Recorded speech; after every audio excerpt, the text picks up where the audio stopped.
નમસ્કાર વિદ્યાર્થી મિત્રો, સ્વાગત છે ફરી વખત શ્રી કર્મયોગ વિદ્યા સંકુલના ઓનલાઈન વર્ગમાં. આપણે વિષય ભૂગોળમાં જુદી જુદી બાબતનો અભ્યાસ કરીએ છીએ, જે પૈકી આપણે પ્રથમ આપણે ભૂગોળની અંદર વાત કરીએ તો પૃથ્વીની આંતરિક સંરચનાની આપણે વાત કરી કે પૃથ્વી જે છે એ જુદા જુદા પડમાં વિભાજન થયેલી છે. એમાંનું ઉપરનું પડ જે છે, ઉપરનો પહેલો સ્તર જે છે મૃદાવરણ, એની અંદર 4 પ્રકારના આવરણો આવેલા છે. મૃદાવરણમાં 4 પ્રકારના આવરણો આવેલા છે: મૃદાવરણ, જલાવરણ, જીવાવરણ અને વાતાવરણ. જે પૈકી મૃદાવરણ એટલે જમીનનો ભાગ, જલાવરણ એટલે પાણીનો વિસ્તાર કેટલો છે, જીવાવરણ એટલે પૃથ્વી પરની સજીવ સૃષ્ટિ, અને વાતાવરણ એટલે પૃથ્વી ઉપર રહેલી હવા. જો અહીંયા આપણે સહજતાથી કહી શકીએ કે વાતાવરણ વગર પૃથ્વી સપાટી પર જીવ સૃષ્ટિનું અસ્તિત્વ અશક્ય છે. જીવ સૃષ્ટિ વાતાવરણ વગર જીવી શકતી નથી. આપણે 9 ગ્રહોની વાત કરીએ છીએ. આ 9 ગ્રહો પૈકી માત્ર ને માત્ર એક ગ્રહ પૃથ્વી ઉપર જીવ સૃષ્ટિ છે.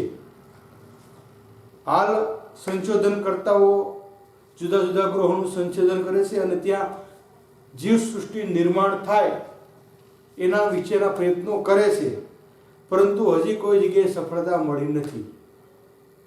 મોટા ભાગના ગ્રહો પર શૂન્યાવકાશ છે, વાતાવરણ નથી, અને વાતાવરણ વગર જીવ સૃષ્ટિ શક્ય નથી. એટલે જ કહી શકીએ કે તમામ જીવ સૃષ્ટિનું અસ્તિત્વ એટલે વાતાવરણ. પૃથ્વીની સપાટી ઉપર આવું વાતાવરણ છે એટલે પૃથ્વીની સપાટી પર જીવોનું અસ્તિત્વ છે.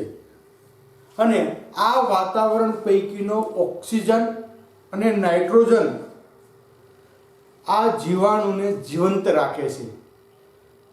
જો ઓક્સિજન સજીવો માટે પ્રાણવાયુ છે. આપણે કહીએ ને પ્રાણવાયુ શા માટે કે માણસ કે અન્ય પશુઓ ઓક્સિજન વગર જીવંત રહી શકતા નથી.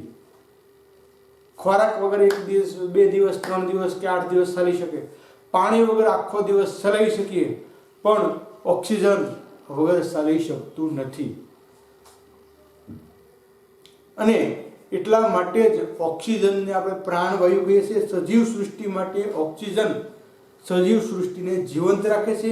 આવી જ રીતે જે જમીનના સૂક્ષ્મ જીવાણુઓ છે અને ફૂગ, બેક્ટેરિયા, એને નાઇટ્રોજન જીવંત રાખે છે. એટલે આ બંને વાયુઓ જીવંત વાયુ છે. ક્યાં ઓક્સિજન અને નાઇટ્રોજન સજીવ સૃષ્ટિ માટે જીવંત વાયુઓ છે. બંને વાયુઓ સજીવ સૃષ્ટિને જીવતી રાખે છે.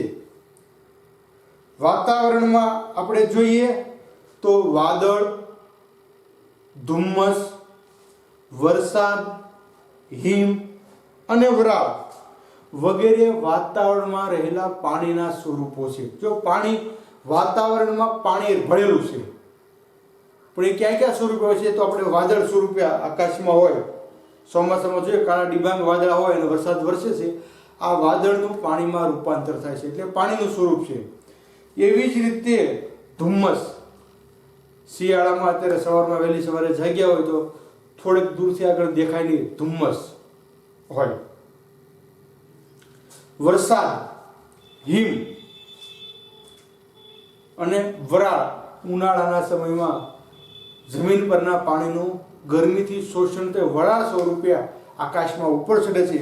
એટલે આ બધા પાણીના સ્વરૂપો છે. શોર્ટ ક્વેશ્ચન માટે આપણે અત્યાર સુધીમાં 3 પોઈન્ટ સુધી પહોંચી ગયા. તો પહેલો જ પોઈન્ટ પહેલી લીટીમાંથી મળશે કે જીવ સૃષ્ટિનું અસ્તિત્વ શાના કારણે છે? તો જીવ સૃષ્ટિનું અસ્તિત્વ વાતાવરણના કારણે છે. બીજી બાબત કે જીવંત વાયુઓમાં કોનો સમાવેશ થાય છે? તો જીવંત વાયુમાં ઓક્સિજન અને નાઇટ્રોજનનો સમાવેશ થાય છે. અને ત્રીજું વાતાવરણમાં રહેલા પાણીના સ્વરૂપો તો વરાળ, વાદળ, ધુમ્મસ, હિમ અને વરસાદ આ પાણીના સ્વરૂપો છે. રજકણો એ વાતાવરણનું મહત્વનું સ્થાન ધરાવે છે. વાતાવરણમાં ઘણી બધી અશુદ્ધિઓ રજકણો પણ ભળેલા હોય છે. એટલે રજકણો પણ વાતાવરણનું એક મહત્વનું સ્થાન ધરાવે છે. આમ ધુમ્મસ અને ઝાકળની પ્રક્રિયાઓ માટે કારણભૂત છે. અને જે ધુમ્મસ અને ઝાકળ પડે છે એના માટે કારણભૂત કોણ છે? રજકણો છે. કે ધુમ્મસ અને ઝાકળ માટે કોણ કારણભૂત છે? તો ધુમ્મસ અને ઝાકળ માટે રજકણો કારણભૂત છે. એટલે આપણે કહી શકીએ કે વાતાવરણની અંદર ક્યાં પાણી સ્વરૂપો છે, રજકણો છે, રજકણો શું કરે છે એ બાબતની આપણે સ્પષ્ટતા જોઈ. હવે આપણે એને પોઈન્ટ સ્વરૂપે લખી શકીએ તો આપણને ખ્યાલ આવે કે પૃથ્વી સપાટી પર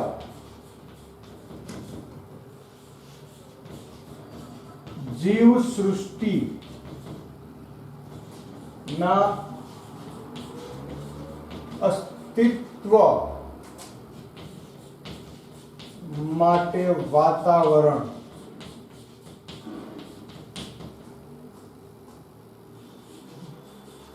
જરૂરી છે.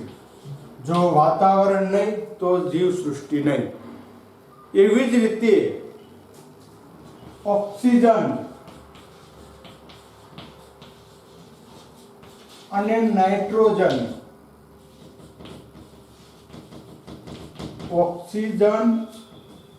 નાઇટ્રોજન, વાયુ જીવ સૃષ્ટિને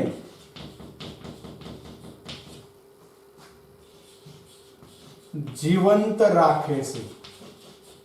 આ બે વાયુના કારણે જીવ સૃષ્ટિ છે જીવંત રહેશે. ઓક્સિજન અને નાઇટ્રોજન મેં બંનેની તમને સમજૂતી આપી કે ઓક્સિજન કોના માટે? તમામ સજીવ સૃષ્ટિ માટે, માણસથી લઈ પ્રાણી અને પક્ષી માટે ઓક્સિજન, અને સૂક્ષ્મ જીવો, ફૂગ, બેક્ટેરિયા માટે નાઇટ્રોજન છે એ જીવંત વાયુ છે. ત્યાર પછી વાતાવરણમાં ભળેલા પાણીના સ્વરૂપો,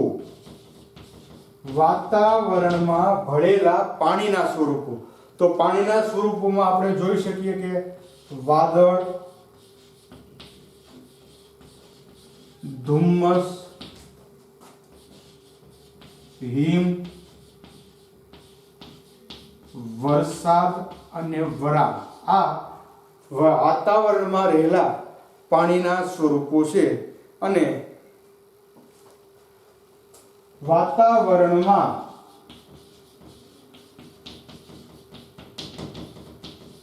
રજકણો મહત્વનું સ્થાન ધરાવે છે. વાતાવરણમાં રજકણો મહત્વનું સ્થાન ધરાવે છે. રજકણોના કારણે આપણને વાતાવરણમાં ધુમ્મસ અને ઝાકળની પ્રક્રિયા અનુભવાય છે.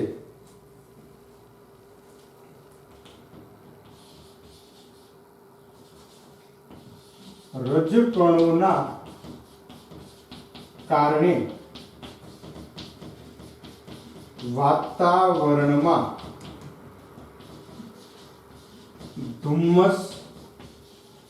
ધુમ્મસ અને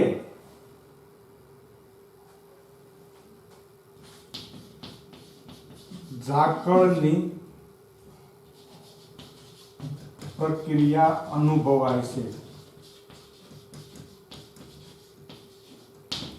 રજકણોના કારણે વાતાવરણમાં ધુમ્મસ અને ઝાકળની પ્રક્રિયા આપણે અનુભવ કરી શકીએ છીએ, અનુભવીએ છીએ. તો આ હતી મૂળભૂત બાબત કે વાતાવરણ સજીવ સૃષ્ટિ માટે અનિવાર્ય છે. વાતાવરણ વગર સજીવ સૃષ્ટિ જીવંત રહી શકતી નથી. બીજી બાબત આપણે કહીએ તો ઓક્સિજન અને નાઇટ્રોજન આ બે જીવંત વાયુઓ છે જે સજીવ સૃષ્ટિને જીવંત રાખવાનું કામ કરે છે. પાણીના સ્વરૂપો વાતાવરણમાં જે રહેલા છે એમાં વાદળ, ધુમ્મસ, હિમ, વરસાદ અને વરાળનો સમાવેશ થાય છે. રજકણો પણ વાતાવરણમાં મહત્વનું સ્થાન ધરાવે છે અને ધુમ્મસ અને ઝાકળ જેવી પ્રક્રિયાઓ જે છે એ આપણે રજકણોના કારણે અનુભવીએ છીએ. હવે આ વાતાવરણ એટલે શું? તો આપણે જ્યારે ત્રીજું ચોથું કે ભણતા ત્યારે કહેતા કે આજુબાજુના આવરણને વાતાવરણ કહે છે. તો આ જ વાત આજે પણ છે કે પૃથ્વીની ચારે બાજુ વીંટળાઈને આવેલા હવાના આવરણને વાતાવરણ કહે. ચારે બાજુ જે હવા વીંટળાયેલી છે, હવા, બીજું કઈ વસ્તુ નહીં. પૃથ્વીની ચારે બાજુ વીંટળાયેલી હવાના આવરણને વાતાવરણ કહે છે. પૃથ્વીથી આશરે 32 કિમીનું ઊંચાઈ સુધી વાતાવરણમાં 99% હવા રહેલી છે. ક્યાં સુધી વાતાવરણ છે? ઉપર છે 1% માત્ર, 32 કિમી. પૃથ્વીથી શરૂ કરી, પૃથ્વી સપાટીથી નીચેથી શરૂ કરી અને 32 કિમીની ઊંચાઈ સુધી વાતાવરણના સ્તરમાં 99% જેટલી હવા સમાયેલી છે.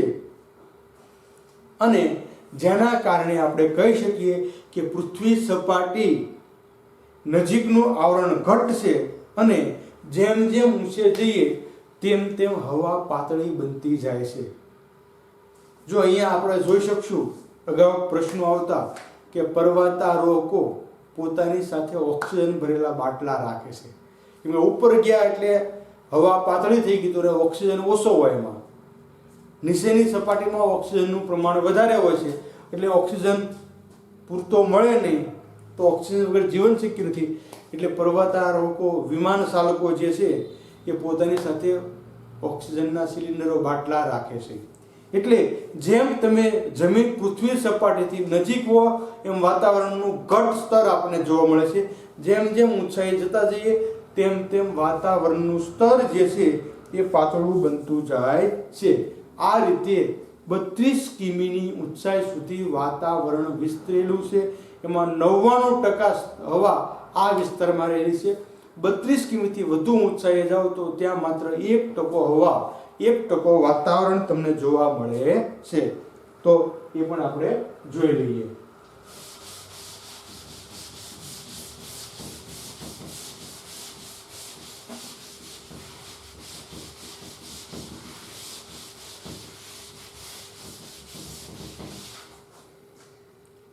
તો અહીંયા વાત કરીએ આપણે કે વાતાવરણ એટલે શું?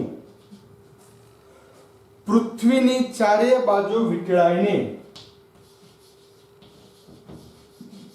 પૃથ્વીની ચારે બાજુ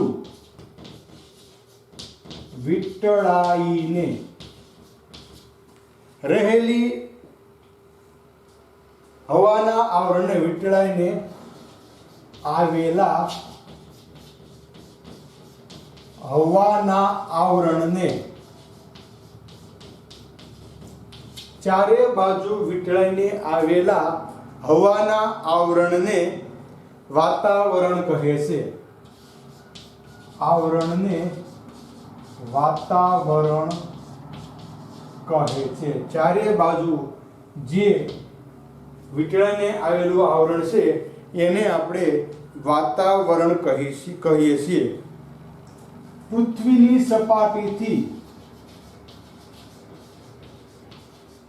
32 કિમી, પૃથ્વીની સપાટીથી 32 કિમી ઊંચાઈ સુધી, સુધીમાં 32 કિમી સુધીની ઊંચાઈ સુધીમાં વાતાવરણ સ્તરની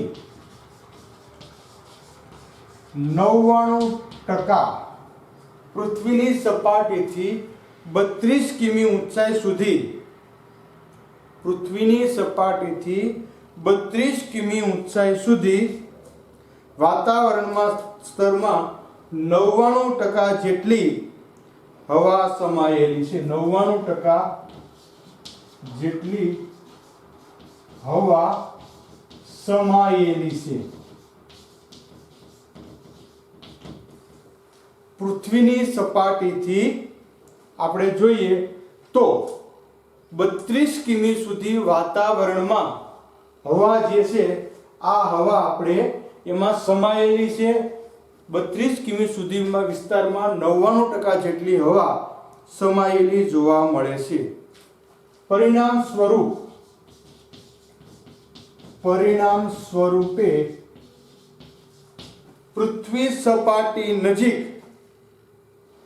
નું વાતાવરણ પૃથ્વી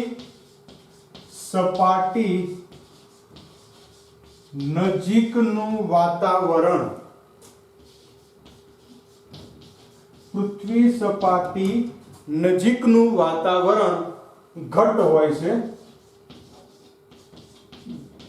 હોય છે અને ઊંચે જઈએ અને જેમ ઊંચે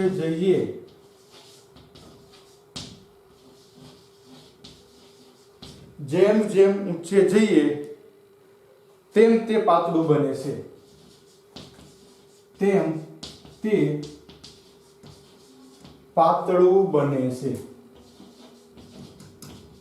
નજીક ઘટ છે એમ પાતળું બને છે. હવે વાતાવરણના ગુણધર્મો. વાતાવરણ કેવું છે? તો સૌપ્રથમ આપણે કહી શકીએ વાતાવરણ આપણે જોઈ શકતા નથી, અનુભવ થઈ શકે છે.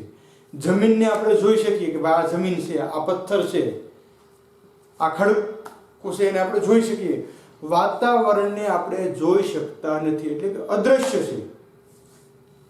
તો એના ગુણધર્મો આપણે જોઈએ તો વાતાવરણ રંગહીન, એને કોઈ પણ પ્રકારનો રંગ નથી. વનસ્પતિઓ કદી લીલો રંગ હોય છે, એવી જ રીતે જમીન કાળા રંગની હોય. આમ આપણે કહી શકીએ. પણ વાતાવરણ રંગવિહીન છે, વાતાવરણને કોઈ રંગ નથી. સ્વાદરહિત, વાતાવરણને કોઈ સ્વાદ નથી. આપણે જોઈએ છીએ સ્વાદ 6 પ્રકારના આપણે આવતા: ગળ્યો, ખારો, ખાટો, તુરો, કડવો. આવા 6 પ્રકારના સ્વાદ આવે. વાતાવરણને સ્વાદ પણ નથી. અને વાસરહિત, ગંધરહિત, વાતાવરણની વાસ આવતી નથી. આપણે ક્યારે નાકમાં હવા શ્વાસોશ્વાસમાં લઈએ આપણે વાસ આવી? હા, વાસ આવે, બીજાની આવે. કોઈ જગ્યાએ દુર્ગંધ આવતી હોય તો આપણા નાકમાં આવશે શ્વાસ દ્વારા, તો આપણને ખ્યાલ આવશે કે દુર્ગંધ આવી છે. ઘરે ગેસનો સિલિન્ડર, ગેસનો બાટલો લીકેજ થયો તો આપણે તરત એની ગંધ આવશે કે ગેસનો બાટલો લીક થાય છે. પણ વાતાવરણમાં રંગ નથી, વાતાવરણમાં સ્વાદ નથી અને વાતાવરણમાં વાસ એટલે કે ગંધ નથી. રંગહીન, સ્વાદહીન અને ગંધહીન વાતાવરણ છે. વાતાવરણનો આપણને અનુભવ થાય છે. અને ગતિ કરતી હવાને પવન કે લહેર તરીકે આપણે ઓળખીએ છીએ. જો પવન આવ્યો તો બધો લહેર કહીએ છીએ આપણે, વાહ ઉડ્યો, આવું કહીએ છીએ આપણે. એટલે ગતિ કરતી હવાને આપણે પવન કે લહેર તરીકે ઓળખીએ છીએ. વાતાવરણ સ્થિતિસ્થાપકતા અને દબનીતાનો ગુણ ધરાવે છે. તમે વાયુઓને દબાવી શકો છો અને એનું તમે દબાણ મુક્ત કરો તો ફરી પાછું સ્થિતિસ્થાપક બની જાય, મૂળ સ્થિતિમાં આવી જાય છે. સ્થિતિસ્થાપક એટલે દબાવી પણ શકાય અને મૂળ સ્થિતિમાં પણ આવી જાય. એટલે વાતાવરણ જે છે સ્થિતિસ્થાપકતા અને દબનીતાનો ગુણ ધરાવે છે. ત્યાર પછી વાતાવરણ પારદર્શક છે, એની આર પાર જોઈ શકાય. જો વાતાવરણ અપારદર્શક હોત તો માણસ ચાલી જ ન શકે, આગળ જોઈ જ ન શકે તો ક્યાંથી હાલે? બરોબર ને? એટલે વાતાવરણ જે છે એ પારદર્શક છે, જેની આર પાર તમે જોઈ શકો છો. પરંતુ તેમાંથી પસાર થતા અમુક પ્રકારના કિરણો જે છે એ શોષાય છે, વિકિરણ પામે છે. વાતાવરણમાંથી જ્યારે કોઈ પણ કિરણો પસાર થાય ત્યારે અમુક વિકિરણોનું શોષણ થાય છે અને આવા પદાર્થો હવાના ઘર્ષણથી અવરોધાય છે, વાતાવરણનો અવરોધ લાગે છે. આપણને ખબર છે કે ખૂબ ઝડપે પવન આવતો હોય અને આપણે પવનની સામે સાયકલ લઈને જઈએ તો આપણને બળ વધારે પડે છે. એટલે પવન જે છે એ અવરોધ પેદા કરે છે, વાતાવરણ જે છે એ અવરોધ ઉત્પન્ન કરે છે. અને તેથી ઉલ્કાઓ પૃથ્વી સપાટી પર આવતા પહેલા વાતાવરણમાં સળગીને નાશ પામે છે. આપણે કહીએ ઉલ્કાપાત, આકાશમાંથી ઉલ્કાઓ છૂટી પડી અને પૃથ્વી ઉપર પડે છે. જો આ ઉલ્કા આખી પૃથ્વી ઉપર પડી હોય તો પૃથ્વીને ખૂબ મોટું નુકસાન કરે, પરંતુ વાતાવરણના સંસર્ગમાં આવતા ઉલ્કા સળગી જાય છે અવરોધના કારણે. અને એનો નાશ થાય છે. આમ વાતાવરણ અવકાશી પદાર્થોથી પૃથ્વીનું રક્ષણ કરે છે. એટલે વાતાવરણ જે છે અવકાશમાંથી જે વસ્તુઓ નીચે પડે છે એના દ્વારા એનાથી પૃથ્વીનું રક્ષણ કરે છે. એટલે પૃથ્વી માટે રક્ષણહાર પણ વાતાવરણ છે. આ બાબત આપણે વાતાવરણના ગુણધર્મોમાં શકાશે. હવે આપણે એના પોઈન્ટ જોઈ લઈએ.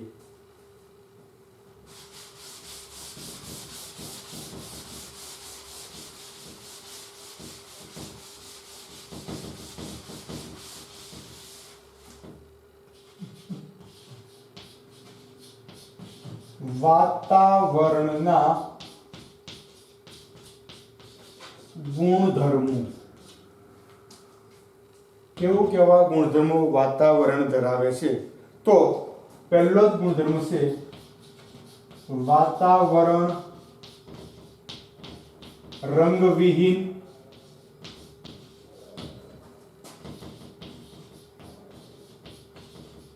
સ્વાદવિહીન.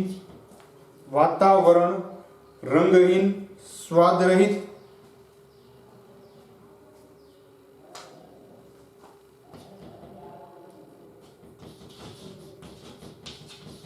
અને વાસરહિત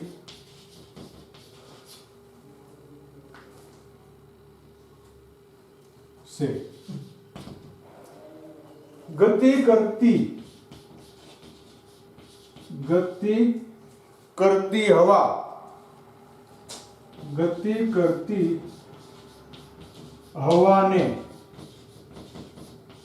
પવન કે લહેર, ગતિ કરતી હવાને પવન કે લહેર તરીકે ઓળખવામાં આવે છે.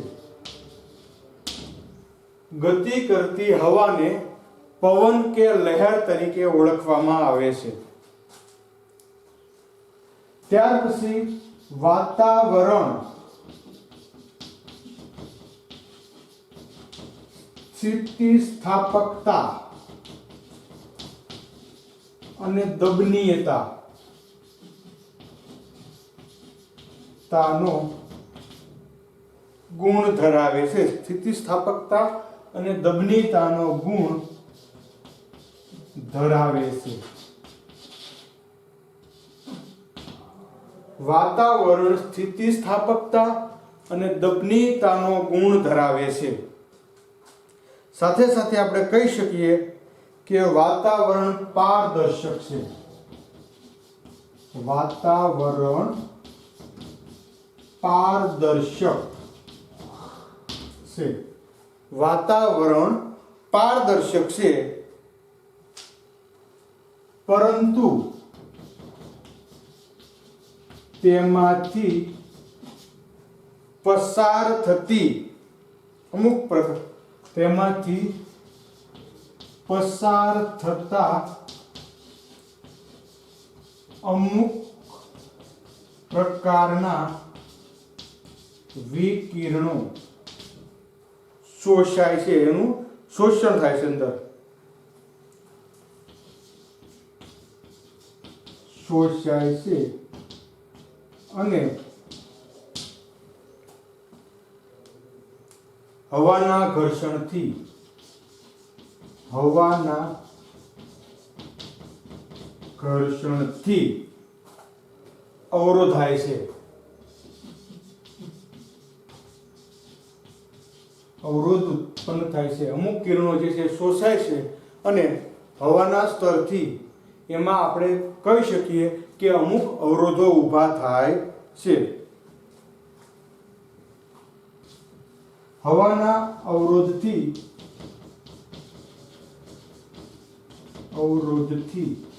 આકાશમાંથી ઉલ્કાઓ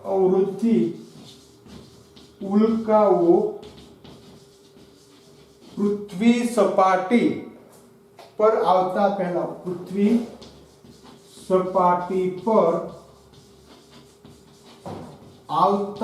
પહેલા હવાના અવરોધથી ઉલ્કાઓ પૃથ્વી સપાટી પર આવતા પહેલા વાતાવરણમાં સળગીને નાશ થાય છે. સળગીને નાશ પામે છે. આમ વાતાવરણ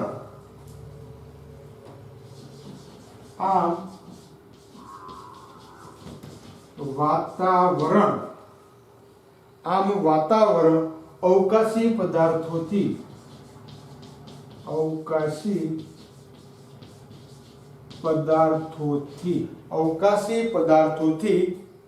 પૃથ્વીનું રક્ષણ કરે છે.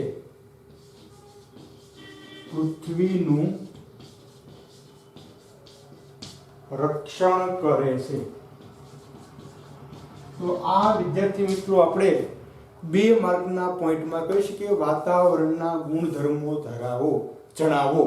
વાતાવરણ કેવા પ્રકારના ગુણધર્મો ધરાવે છે. તો અહીંયા આપણે ફરી વખત સ્પષ્ટ કરીએ કે વાતાવરણ રંગવિહીન, સ્વાદવિહીન અને વાસરહિત છે. ગતિ કરતી હવાને આપણે પવન કે લહેર તરીકે ઓળખીએ છીએ. વાતાવરણ સ્થિતિસ્થાપકતા અને દબનીતાનો ગુણ ધરાવે છે. પારદર્શક છે અને તેમાંથી પસાર થતા અમુક પ્રકારના વિકિરણો શોષાય છે અને હવામાં અવરોધ ઊભો કરે છે અને હવાના આ અવરોધને કારણે આકાશમાંથી ઉલ્કાઓ પૃથ્વીની સપાટી પર આવતા વાતાવરણમાં સળગીને નાશ પામે છે. આમ વાતાવરણ જે છે એ અવકાશી પદાર્થોથી પૃથ્વીનું રક્ષણ કરે છે. અહીંયા સુધીની બાબતમાં આપણે વાતાવરણના ગુણધર્મોની વાત કરી. હવે વાતાવરણનું બંધારણ. વાતાવરણ એટલે હવા, પણ હવાનું ચોક્કસ બંધારણ છે. કોઈ પણ વસ્તુ હોય તો એનું બંધારણ હોય, નીતિ નિયમો હોય. આપણે શાળા છે તો શાળાના નીતિ નિયમો હોય એ પ્રમાણે આપણે રહેવું જોઈએ, પાલન કરવું પડે. એમ વાતાવરણનું બંધારણ કેવું છે? તો પહેલા એમાં કોનો સમાવેશ થાય છે? તો વાતાવરણમાં ઘન, પ્રવાહી અને વાયુ તત્વો છે. ત્રણેય પ્રકારના તત્વો આવશે વાતાવરણમાં ઘન, પ્રવાહી અને વાયુ તત્વો છે. વાતાવરણમાં મુખ્યત્વે સૂક્ષ્મ રજકણો, મુખ્યત્વે આપણે કીધું ને પહેલા કે મહત્વનો ભાગ રજકણો ભજવે છે. વાતાવરણમાં મુખ્યત્વે રજકણો, ક્ષકિરણો, હિમકણો, જીવજંતુઓ, પાણી, જુદા જુદા વાયુઓ અને ભેજ રહેલા છે. વાતાવરણમાં કોનો સમાવેશ થાય છે? તો વાતાવરણ ઘન, પ્રવાહી અને વાયુ તત્વો છે. વાતાવરણમાં ઘન, પ્રવાહી અને વાયુ તત્વો છે અને મુખ્યત્વે સૂક્ષ્મ રજકણો, ક્ષકિરણો, હિમકણો, જીવજંતુઓ, પાણી, જુદા જુદા વાયુઓ અને ભેજ રહેલા છે. હવે તમામ વાયુઓનું ચોક્કસ બંધારણ છે એ તમે ધોરણ 10માં ભણ્યા. આપણે આખા નાઇટ્રોજન ચક્ર ભણવા માટે આવતા, કાર્બન ચક્રની એટલે આપણને ખ્યાલ છે. તો એ પ્રમાણે કહી શકીએ કે હવાનું જે વાતાવરણનું જે બંધારણ છે, આ બંધારણ પ્રમાણે નાઇટ્રોજન 78%, સૌથી વધુ પ્રમાણ છે નાઇટ્રોજનનું છે. 78% નાઇટ્રોજન છે. ઓક્સિજન એટલે કે O2 જેનું પ્રમાણ 21% છે. ત્યાર પછી આવશે આર્ગન. તો આર્ગનનું પ્રમાણ 0.93%. જો હવે 78 ને 21 એટલે 99% પૂરા થઈ ગયા. હવે 1%માં બધા વાયુઓ આવશે, કેમ કે હવે પછીના જે વાયુઓ છે આપણે નુકસાન કરતા છે. આર્ગનનું પ્રમાણ છે 0.93%. ત્યાર પછી કાર્બન ડાયોક્સાઇડ CO2 જેનું પ્રમાણ છે 0.03%. અને ત્યાર પછી હલકા વાયુઓ, એમાં neon, helium, ozone, hydrogen, methane, krypton અને ઝેનોન, આ તમામ વાયુઓ ભેગા થઈ અને 0.4%, અને કુલ 100% આ રીતે વાતાવરણમાં બંધારણ આપણને જોવા મળે છે. જે પણ આપણે પોઈન્ટ સ્વરૂપે લખીને જોઈ લઈએ.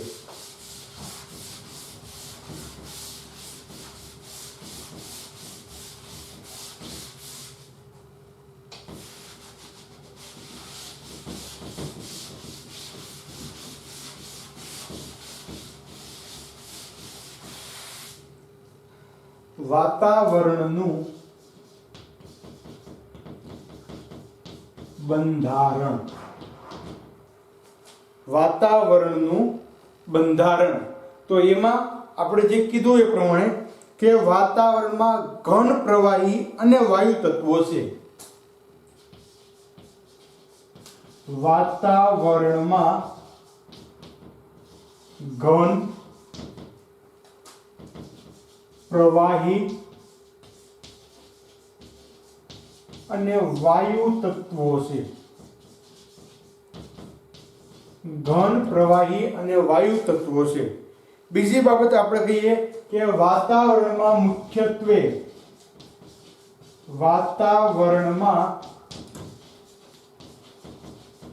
મુખ્યત્વે સૂક્ષ્મ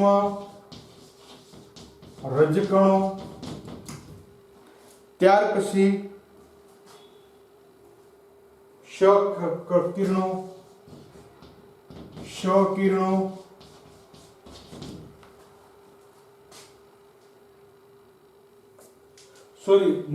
ક્ષાર કણો, સૂક્ષ્મ રજકણો,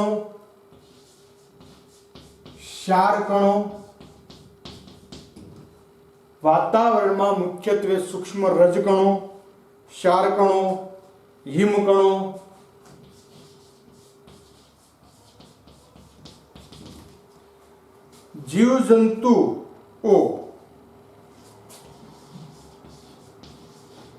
જીવજંતુઓ,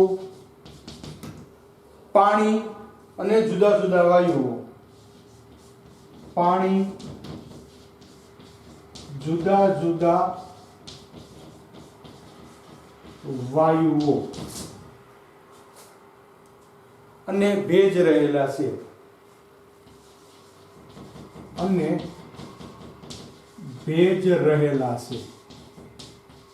સૂક્ષ્મ રજકણો, ક્ષારકણો, હિમકણો, જીવજંતુઓ, પાણી અને જુદા જુદા વાયુ અને ભેજ રહેલા છે. હવે આમાં કેટલું પ્રમાણ છે આપણે જોયું તો નાઇટ્રોજન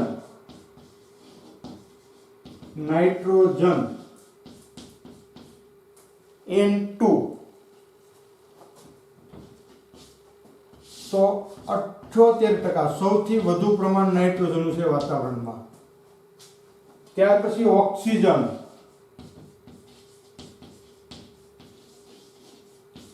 તો ઓક્સિજન એટલે O2 જેનું પ્રમાણ છે 21%. એટલે આ બે છે 99% થઈ ગયો, મહત્વનો ભાગ 21%. ત્યાર પછી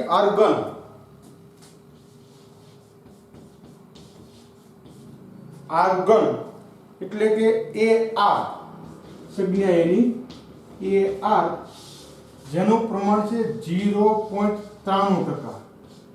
હવે 7% બાકી રહ્યા, 0.7. ત્યાર પછી કાર્બન, CO2, જેનું પ્રમાણ છે 0.03%, અને હલકા વાયુઓ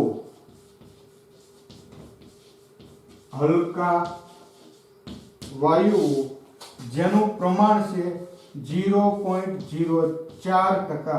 આમ કુલ તમે જોવા જાઓ તો 100% આપણને મળશે. 3 ને 3 6 ને 4 10 ની 0 વધી આવી 1, 9 ને 10 ની 0 વધી આવી 1, 8 ને 9 10 ની 0 વધી આવી 1, 7 8 9 10 100%. હલકા વાયુમાં ક્યાં કોનો સમાવેશ થાય? તો આમાં તમે હલકા વાયુમાં નિયોન, જેની સંજ્ઞા છે Ne, ત્યાર પછી હિલિયમ He, હિલિયમની સંજ્ઞા છે. ત્યાર પછી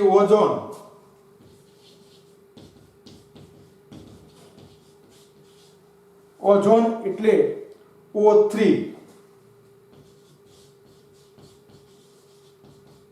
હાઇડ્રોજન H2, મિથેન એટલે CS4. ત્યાર પછી ક્રિપ્ટોન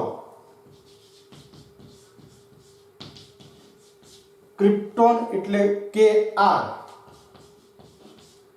અને ઝેનોન એટલે Xe.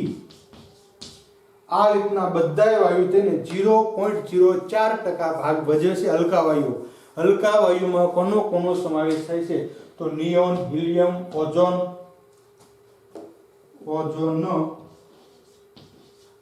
હાઇડ્રોજન, મિથેન, ક્રિપ્ટોન અને ઝેનોન આનો સમાવેશ થાય છે. તો આજના દિવસે આપણે વાત કરી વાતાવરણ એટલે શું, વાતાવરણના ગુણધર્મો અને વાતાવરણમાં બંધારણ કેટલા ટકા કયો વાયુ રહેલો છે. હવે વાતાવરણની બંધારણની વિશેષ વાત જે છે એ આપણે આવતા ક્લિયરમાં કરશું. વિદ્યાર્થી મિત્રો, ફરી વખત સૂચના આપવામાં આવે છે કે લેક્ચર યોગ્ય રીતે નિહાળજો. તમારા વાલીએ જે ખર્ચો કર્યો છે તમારી પાસે ફોન અને નેટનો, એનો યોગ્ય અર્થ સરે આ માટે તમામ વિદ્યાર્થી મિત્રોને નમ્ર વિનંતી છે કે વધુમાં વધુ સમય અભ્યાસ પાછળ ગાળો અને મોબાઈલનો ઉપયોગ અભ્યાસ પૂરતો કરો, એવી અભ્યર્થના સાથે આજના લેક્ચરને અહીંયા વિરામ આપીએ છીએ. ખૂબ ખૂબ ધન્યવાદ.